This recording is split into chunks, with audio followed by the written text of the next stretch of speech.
कहना कि कपेंदा रह गए ट्रैक्टर मैं बद बद थका बेहोश थिया वदा दू मोबाइल पाइन लग दे डोरे ड्राइवर दिन आज तवे ना इना को विचे ना बेच के तो कोई चंगी मदी कमाना हम मजदूरी करा मैं वन्या हूं घर दो तू देता तो नहीं खड़ा तेरा पुत्र तो मोबाइल चार्ज वेच तेरा बंदोबस्त करने असा आप सत्ती बैठे जान के सच्चन से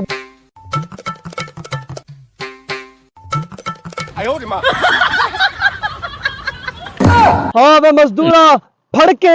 कितना खुश थिया मैंने रड़ नहीं बथड़ी क्या तमाशा है तेरा 1000 रुपया दिहाड़ी घेन मैंने ते शर्म नहीं आती कितना में ना पाए तो दस सही मेरे घर थोड़ा जब मसला बढ़ गए मैं उड़ाई वेंदा पिया वल्या आना रड़ उड़ी वेंदी है क्या घर तेरे क्या मसला बन गए मुफ्त की तनख्वाह घिंदा कने ते शर्म नहीं आती मैं को नानी वडी आखे तेरे भिरा दी तबीयत खराब ते डॉक्टर के नहीं मिले ते को पता काहे नहीं गोदा बन के लग गई कणक बद उड़ी वेंदी है क्या नो भाई अच्छा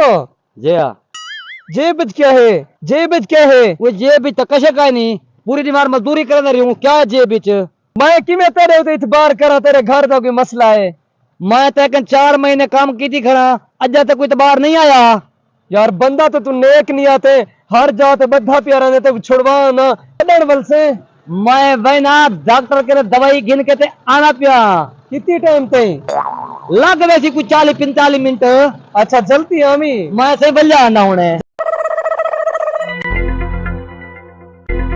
मजदूर लेडे पर कोई छुट्टी कर में कोई तमाशा बने करने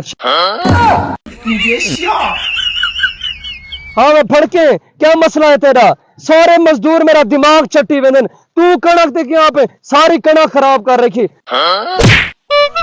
सही मैं तो को दसना वो बंदा ना जरा वो जिਵੇਂ तुसा दसा मोबाइल सट्टो करा बंदा चाहंदे पूरी लेबर जो कहीं नहीं चाहता वो बंदा काली ना दा वदे थिया काला जिया वो चाह गई मोबाइल घर तो निकता वेंदा काम करनी छोड़ गए मेरे को पहले पता है पूरी लेबर को तंग की थी पे इंदा मसला हल करे नहीं है मेरे को छुट्टी मांगे मेरे को लगदे हुन वेना पियो सी जाते कपड़े बटवेना पियो सी उनके कोई घर दा मसला बन गए मेरे को तो कूड़ मार गए मसला तो सारा मोबाइल ना है मैं दी ईमानदारी देता पिया मी हुन इदा पता लग गए ते को जिमे जिमे आख्या मी उवे कीती ता जे आवे ठीक है ओके अच्छा आ बात इना टूणा करने है फड़के तेले लाया तेरी बॉडी बड़े ने सीधी सीधी गाल दस लेबर छोड़े केरी वजह के छोड़े कणक नहीं भी बधी केरी वजह के छोड़ के छुट्टी मांगे मैं तेरे घरों पता कीते उन्हें के कोई बंदा बीमार कहे नहीं सही मोबाइल है ना दिखाओ हाँ ये मोबाइल तो मिले ये मोबाइल ही मिले मैं चोरी चोरी गोदा सही कहानी की थी खड़ो सही बटुआ है पैसे न बेच ये बी लेबर दे पैसे चाहिए थे हुन गलती थी गई है माफी देओ चा कमे आंदे आना कोई माफी शाफी कहे नहीं तो लाइब्रेरी च भी खत्म है चल वही फेटी ला